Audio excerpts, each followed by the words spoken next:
Everyone, তো দার্জিলিং থেকে আরও একটা দিনের শুভেচ্ছা তোমাদের সকলকে জানাই। চলি, রাতের বাসে বেরিয়ে যাচ্ছি। Hello everyone, welcome back to my channel. দার্জিলিংয়ের সেকেন্ড ব্লগে তোমাদের সবাইকে জানাই অনেক অনেক স্বাগতম। এই দিনটা ছিল দার্জিলিংয়ে যখন আমরা পৌঁছেছি এবং অ্যাট 1:30 PM বৃষ্টিকে মাথায় নিয়ে আমরা চলে গেছি নমনম এই ক্যাফে অ্যান্ড রেস্টুরেন্টটাতে খেতে। অ্যামেজিং ভিউ, অ্যামেজিং খাবার দাবার, everything was just top notch. কোনটা ছেড়ে কোনটা বলবো। এবং সেকেন্ড ডেতেও আমরা এই জায়গাটাতেই খেয়েছি, মানে Saturday. To be very honest, খাবার দাবার নিয়ে তো কিছু বলার অপেক্ষায় রাখেন। আর খাবার দাবারের থেকেও আমার সব থেকে যেটা বেশি সুন্দর লেগেছে সেটা হচ্ছে দ্য এনভায়রনমেন্ট। সল্টলেক সেক্টর 5-এর দিকে এরকম ক্যাফে কিছু না, অনেকটাই বেশি আছে, বাট ওখানেও এই ধরনের ভাইব পাওয়া যায় না। বিকজ কেন আমি তোমাদের বলি, সল্টলেক সেক্টর 5-এর দিকে হয়তো এরকম এনভায়রনমেন্ট তুমি পেয়ে যাবে, এরকম ভাইব তুমি পেয়ে যাবে, বাট পাহাড়ের পাশে বসে খাওয়ার ফিলটা তো আর তুমি করতে পারবে না। যদিও এক এক জায়গার সৌন্দর্য এক এক রকম, সেক্টর 5-এর ক্যাফেতে বসে খাওয়ার সৌন্দর্যগুলো অন্যরকম, আর পাহাড়ের পাশে ক্যাফেতে বসে খাওয়ার সৌন্দর্য অন্যরকম। তো কোনোটা থেকে কোনোটা কম না। দেখো, ছোট্ট করে একটা জাস্ট ক্লিপ আমি তোমাদেরকে শেয়ার করে দিলাম। পাশটাতে ছিল পুরো পাহাড়, আর এখানে এত সুন্দর একটা ক্যাফে। একটু কস্টলি, একদমই কস্টলি বলবো না, না একটু কস্টলি, বাট খাবার দাবারগুলো অনেকটা বেশি সুন্দর। স্পেশালি আমার সব থেকে পছন্দ হয়েছে এই উইংসটা। এটা আমি আজ অব্দি কোনো জায়গায় খাইনি। এটার মধ্যে একটা ট্যাঙ্গি ফ্লেভার, একটু বার্নিং একটা টেস্ট, এবং তার সঙ্গে স্পাইসি। মানে যে সমস্ত মানুষের মুখে রুচি টুচি থাকে না জ্বর টর হলে, তারা যদি একবার এটা খায়, আমি বলে দিতে পারি তারা অ্যাটলিস্ট এটা খেয়ে দিনটাকে কাটিয়ে দিতে পারবে। আমি তো কতটা যে খেয়েছি, আন্টি আমাকে কতগুলো খাইয়েছে তার কোনো ঠিক নেই। যাই হোক, আঙুল চেটে চেটে খাওয়াটাও কিন্তু বানতা হে যখন আমরা বাঙালিরা একটু ভালো খাবার দাবার খাই। অ্যান্ড এটা ছিল রামেন। আমরা সেদিনকে দুটো নিয়েছি, যেটা পুরোটাই একদম ওয়েস্ট ছিল। মানে একদম ভুল ডিসিশন ছিল আমাদের, দুটো একদমই নেওয়ার কথা ছিল না। আমি এত করে বললাম আন্টিকে, বাট আন্টি দুটো রামেন নিল। ইট ওয়াজ গুড, বাট আমরা বলা যেতে পারে আমি এর থেকেও ভালো রামেন কলকাতাতেই খেয়েছি। যাই হোক, তারপর দুটো জিনিসের ক্লিপ তো আমি নিতেই ভুলে গেছি, এবং আমরা এত আড্ডা দিচ্ছিলাম যে আমরা ভুলেই গেছি যে আন্টিও পিক তুলতে ভুলে গেছে, আমিও শট নিতে ভুলে গেছি। দুটো অ্যামেজিং ডেজার্ট খাইয়েছিল আন্টি, এবং তোমাদেরকে আমি বিশ্বাস করাতে পারবো না, ডেজার্টগুলো আমি জাস্ট চামচ থেকে মুখের মধ্যে নিলাম, অ্যান্ড আমার মনে হলো যে হাওয়া, মানে আমি টেস্টটা ফিল করারই টাইম পেলাম না। তো এখানে আমরা গল্প করছিলাম যে বুলদাকের রামেন বেশি ভালো খেতে না অন্য কোম্পানির। আন্টি বলছে অন্য একটা, আমি বলছিলাম Bulda. We are just sharing our experiences. আর আন্টিরা এতবারই ওই ক্যাফেটাতে যায়, মানে আমার স্টুডেন্ট, এবং যখনই ও আউটিংয়ে বেরোয় তখন এতবারই ওরা এই ক্যাফেটাতে যায়, ওখানে সবাই কম বেশি আন্টিকে চেনে। এবং তোমরা জানো না, আমি থার্ড ডেতেও একটা ব্লান্ডার করে এসেছি ওই ক্যাফেতে, অ্যান্ড আমি তার জন্য রেসপন্সিবল। এবং যাই হোক, সেটা নিয়ে পরে ভিডিওতে বলবো। আর এই যে জুসটা, চুমু, এখনও আমার মুখে লেগে আছে। আর এটা ছিল নিচের সাইডটা, মানে ক্যাফের ঠিক নিচের পোর্শনটা। এটা আমার তো এই জায়গাটা অনেক বেশি ভালো লেগেছে। ইনস্টাগ্রামে আমি ছবিও আপলোড করে এসেছি, দেখে নিতে পারো। যাই হোক, তারপর তো বেরিয়ে গেলাম। অ্যান্ড বৃষ্টি, কেমন সুন্দর বৃষ্টি, 5 মিনিটও হয়তো বৃষ্টি হয় না, আবার রোদ হয়ে যায়, আবার বৃষ্টি হয়। আর ওখানে রোদ তো মানে মনে হয় যে সারাদিনই যাতে এই রোদগুলো গায়ে নিয়ে বেড়াতে পারে, একটা সুন্দর মিষ্টি রোদ। আর এই দিনটাতে না ওখানে এরকম সবজি বাজার বা আশেপাশে কিছু লোকাল স্ট্রিট ফুডের মার্কেট বসে, শুধু এই দিনটাতেই বসে।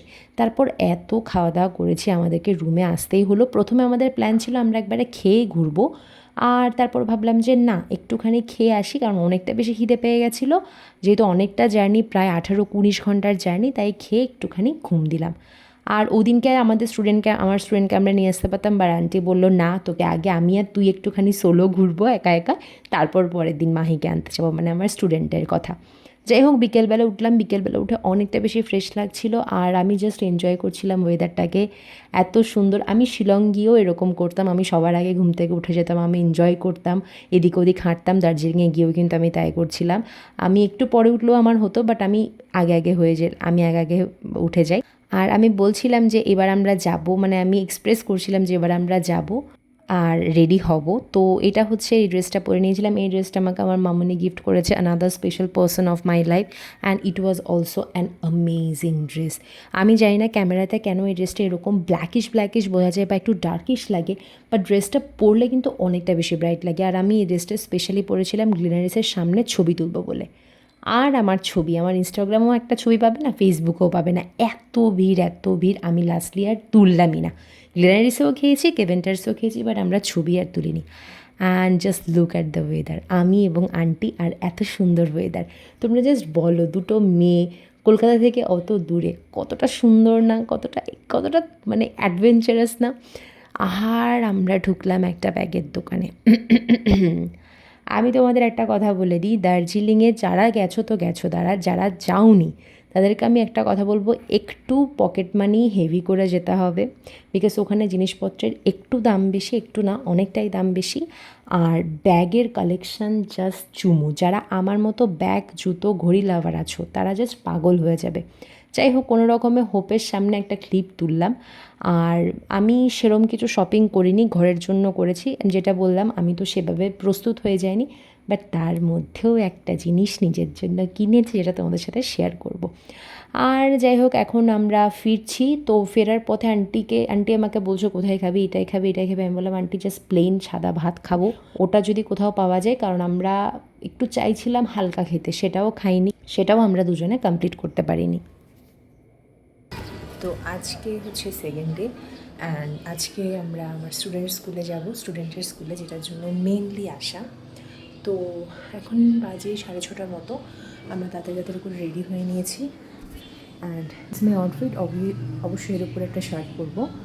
তো দেখা যাক কোথায় যাই। সকালে একটু কোথাও যাওয়ার প্ল্যান আছে, দেন যাবো আমার স্টুডেন্টকে আনতে। 12 PM মধ্যে ওকে আনতে যেতে হবে। তো একবার তোমাদের বাইরেটা দেখাই।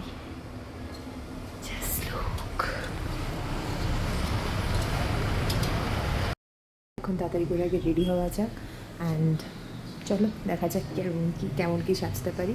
অ্যান্ড কালকে আমরা রাতের বাসে বেরিয়ে যাচ্ছি। তো চলো রেডি হওয়া যাক। বাজিল ঠিক সকাল 9টার মধ্যে আমরা দুজনেই সুন্দরভাবে স্টাইল মেরে প্রপার ওয়েতে রেডি হয়ে গেছি, কারণ তখন আমার আর আন্টির প্ল্যান ছিল আমরা যাব একটু দার্জিলিংয়ের আশেপাশে যে এরিয়াগুলো সেগুলো ঘুরবো। বিশ্বাস করবে না, আন্টি হয়তো 15-16 বারের উপরে গেছিলো দার্জিলিং, বাট উনি একা কোথাও কোনো জায়গায় যাননি।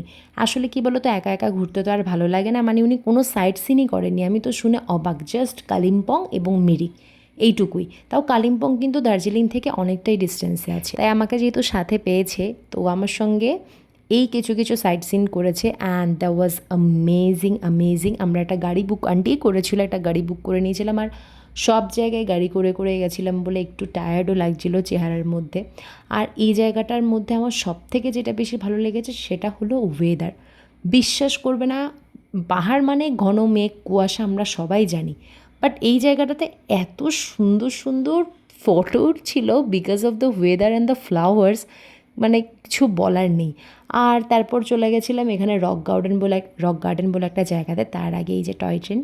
অ্যান্ড আন্টি অনেকবার করে বলেছিল উঠতে, পার যেহেতু অনেকটা সময় নিয়ে আমি আর উঠিনি। আর যাওয়ার পথে তো এই জায়গাগুলো পড়ে। আচ্ছা, আমাকে আমার খুব কাছের একজন ফ্রেন্ড জিজ্ঞাসা করেছে যে আমি কেন রাস্তায় দাঁড়িয়ে ফটো তুলিনি, বা কোনো পার্টিকুলার জায়গায় কেন তেমন ফটো তুলিনি। বিশ্বাস করবে না, দার্জিলিং থেকে আসার পরে আমার অনেকটা বেশি শরীরও খারাপ, আমি এখনও বেশি একটা সুস্থ আছি তেমনটা নয়। গলা শুনে হয়তো বুঝতে পারছো, ঠান্ডা তো লেগেছে, তার পাশাপাশি একটা বড় কিছু হয়েছে, মানে আমার শরীরে বড় কিছু হয়েই যাচ্ছে বড় রোগ, জানি না কেন এটা হচ্ছে। যাই হোক, সেটা নিয়ে পরে একটা ভিডিও বানাবো, বাট ডেফিনেটলি বানাবো। আমি অ্যাকচুয়ালি এত গাড়ির জার্নিতে না আমি ঘুমিয়ে পড়ছিলাম বারবার করে, আমার প্রচণ্ড বেশি উইক লাগছিলো।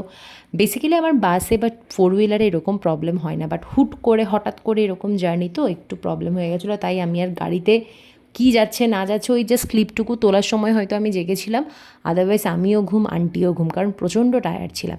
যাই হোক, চলো ব্যাক টু দ্য টপিক। এই জায়গাটার নাম ছিল রক গার্ডেন। এটা অনেকটা পাহাড় থেকে মানে আমরা যেখানে ছিলাম তার থেকে অনেকটা নিচুতে, মানে আমরা প্রায় 7,000 না কত সামথিং ফুট উপরে ছিলাম, তার থেকে নিচু জায়গা। আর এখানে এই ঝর্ণাটা, মানে এই ওয়াটারফলটা দেখতে খুব ভালো লাগছিলো। দেখতে খুবই ভালো লাগছিলো। সত্য কথা বলতে ওয়াটারফল আমি সব থেকে বেশি দেখেছি শিলংয়ে, কারণ দার্জিলিংয়ের পাহাড় হচ্ছে শুধুমাত্র পাহাড়, বাট শিলংয়ের পাহাড় হচ্ছে ওয়াটারফল তুমি দেখতে পাবে, মেঘ তুমি দেখতে পারবে, একটা ব্রাউনিশ ভাইব পাবে। অ্যান্ড এই জায়গায় আমি আর আন্টি যা বাওয়াল করেছি, আমাদের হাসাহাসি, আমাদের ফটো তোলা, আমাদের হাসাহাসি দেখে আশেপাশের লোকজনগুলো রীতিমতো বুঝতে পেরে গেছিলো। আর সব থেকে বড় কথা, আমাদেরকে তো একজন বলেই দিয়েছিল যে উনি হচ্ছে বড় দিদি আর আমি হচ্ছে ছোটো দিদি। বাই দ্য ওয়ে আরেকটা জিনিস তোমাদের বলে দিই, আন্টি আন্টি হয়তো বলছি, বাট একটা কথা কি জানো, উনি কিন্তু এতটাও এজড না। আমি এইজ মানে লিমিটটাও তোমাদেরকে জানিয়ে দিয়েছি, she is below 35 and she is within 28 to 34 or 3। তো গেস করে নিতে পারছো কতটুকু এইজ হতে পারে। তো আমার থেকে হার্ডলি 8 to 10 ইয়ার্সের বড়। আজকে আমার থেকে আমার অনেকেই এরকম দিদি আছে যারা 8 থেকে 10 বছরের বড়। কেন বলতে হয় আন্টি? বিকজ ফ্যামিলি ফ্রেন্ডশিপের একটা সুন্দর বন্ডিং আছে বলে। যাই হোক, এত সুন্দর দৃশ্য দেখে ফাইনালি চলে গেছিলাম আমার স্টুডেন্টকে আনতে, যেটা নিয়ে পরে তোমাদের সাথে আরেকটা ব্লগ শেয়ার করব, অর্থাৎ দ্য লাস্ট ওয়ান। চলো দেখা হচ্ছে নতুন ভিডিওতে। এখানে তো প্রায় পড়েই যাচ্ছিলাম। চ্যানেলটাকে সাবস্ক্রাইব করতে একদমই ভুলো না, নতুন ভিডিও কিন্তু খুব শীঘ্রই আসছে। আর ভালো লাগলে অবশ্যই একটা লাইক এবং কমেন্ট করে দিও। বাই।